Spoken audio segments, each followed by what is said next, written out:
Hello, my name is Ned Williams, and this is the first of MHTV's Fixing Everything series, presenting my solutions for fixing the federal government. I'm a small business owner, author, and Wharton MBA, but my role today is as concerned citizen, just like you. Many of us are frustrated with our representatives and their potential replacements for not offering satisfactory solutions to our most pressing problems.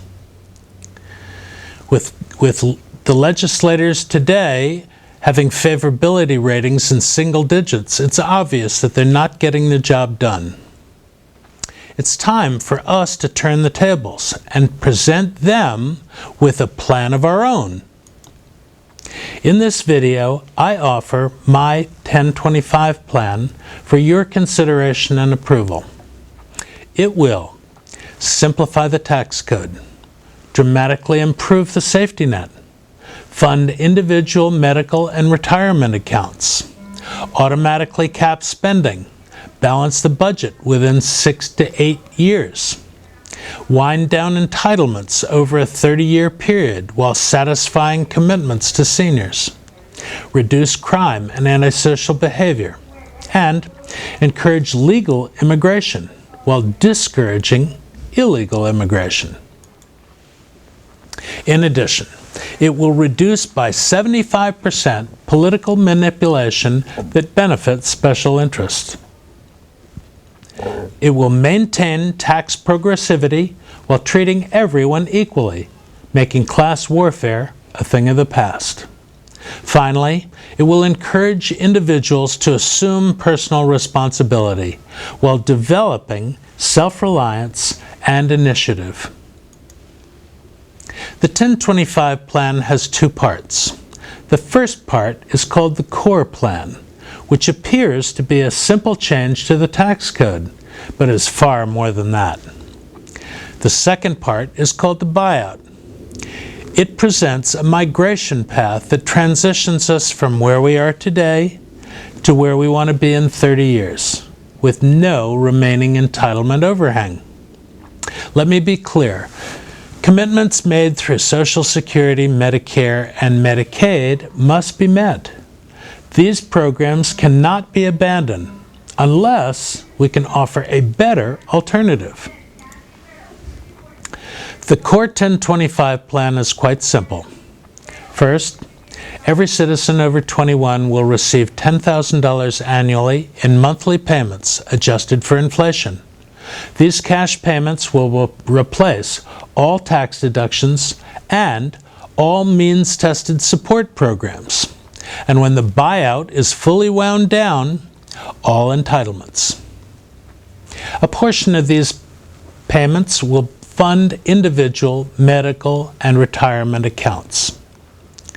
Every citizen and business will pay a flat tax of 25% on earned income. Next, the buyout will match current benefit levels. For example, if a retiree is currently receiving $18,000 annually from Social Security, he will receive $10,000 from the 1025 plan and an additional $8,000 from the buyout, with monthly payments adjusted for inflation for the rest of his life. And if Medicare support is valued at $9,000 annually, his medical savings account will receive $9,000. With which he can purchase equivalent or better medical support. Those on Medicaid will receive the financial support necessary to meet medical needs. As we advance toward a balanced budget in 6 to 8 years, these support payments will become far more secure than they are under the current flawed cross-generational approach. On a personal note, my nephew Ben receives between $40,000 and $60,000 a year in Medicaid and Social Security. But if he earns more than $14,133, he risks losing that life-saving support. Ben is a smart man, but he's trapped by his dependents.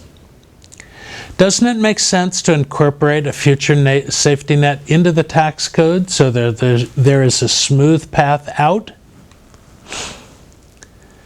Those like Ben and society will be much better off if they are left to reach their full potential. Let's look at the 1025 plan's improvements regarding taxes. First, every citizen will receive the same dollar amount. For taxpayers, the $10,000 replaces $40,000 in tax deductions.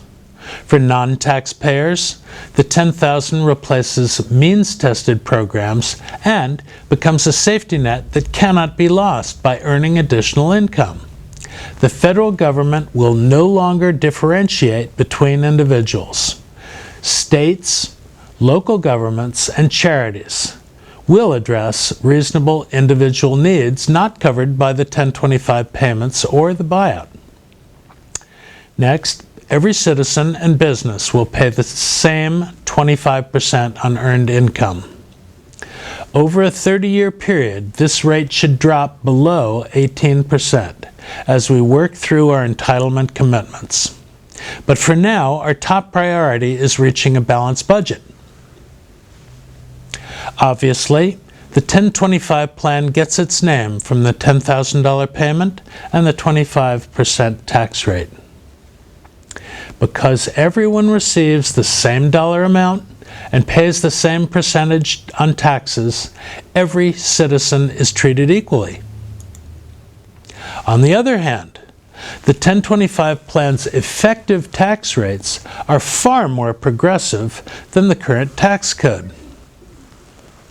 Someone earning $1 million will earn after-tax $760,000 for an effective tax rate of 24%.